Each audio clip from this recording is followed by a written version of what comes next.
अगली जो शंका है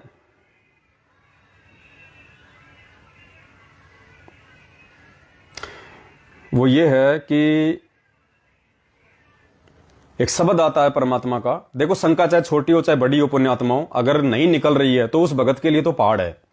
तो ऐसे ही किसी भगत भाई ने कोई शंका भेजी थी कि भगत जी एक शब्द आता है पाठ प्रकाश के समय, जो आता है बधाई का अंग, मारे हुआ पाठ प्रकाश बधाई में बांटूंगी।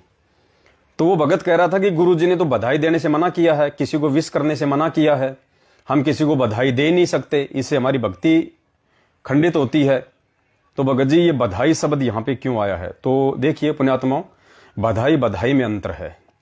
हम किसी को वैसे बधाई नहीं दे रहे कि किसी ने कोई क्रिकेट के मैच में छक्का मार दिया और हम कह रहे हैं वाह वाह जय हो और गाड़ दिए लठ, या वैसे कोई बधाई नहीं दे रहे। अगर किसी की नौकरी लग गई किसी के बच्चे की तो जाके हमको शाबाशी नहीं दे रहे, हम उसको बधाई नहीं दे रहे।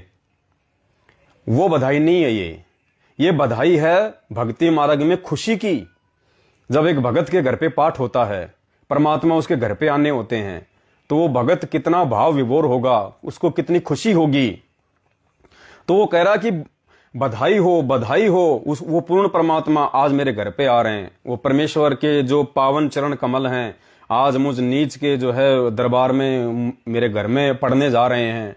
हे परमेश्वर, आप बधाई के पात्र हो, परमात्मा आप बधाई के पात्र हो। जैसे हम कहते हैं ना कि धन्य है वही संत रामपाल जी महाराज, धन्य है परमात्मा जिन्होंने ऐसा ज्ञान दिया।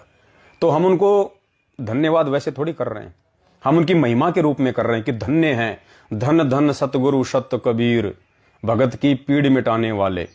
तो यहाँ पे जो बधाई शब्द है ये परमेश्वर के लिए है। वो आत्मा अपनी खुशी जाहिर करते हुए अपने परमेश्वर को धन्यवाद दे रही है, उनको बधाई दे रही है, और वो खुद को बड़ा सौभाग्यशाली समझ रही है कि आज मेरे परमात्मा मेरे घर पे जो है समागम के लिए आ रहे हैं।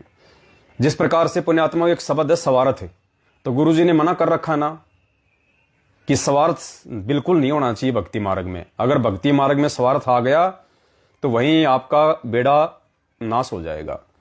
लेकिन गुरु जी ने यह भी बताया ना कि आत्म कल्याण आपका सबसे बड़ा स्वार्थ होना चाहिए। अगर आत्म कल्याण रूपी स्वार्थ आप ध्यान में नहीं रखोगे, आप भक्ति नहीं कर पाओगे, क्योंकि बिना स्वार्थ के यहां कोई काम नहीं करते किस ब्रह्मांड में। इसलिए परमात्मा ने आत्म कल्याण को जीव के लिए सबसे बड़ा स्वार्थ बताया उसका, कि अगर तू इस स्वार्थ के वसीभूत होके भक्ति नहीं करेगा तो भी कोई मतलब नहीं निकलेगा। तो भक्ति मार्ग में स्वार्थ मना भी है, और परमात्मा ने कह दिया कि तुझे स्वार्थ भी रखना पड़ेगा, लेकिन वो स्वार्थ हमने भक्ति से संबंधित रखा है, अपने आत्म कल्याण के लिए रखा है, लोगों को लूटने के लिए नहीं रखा।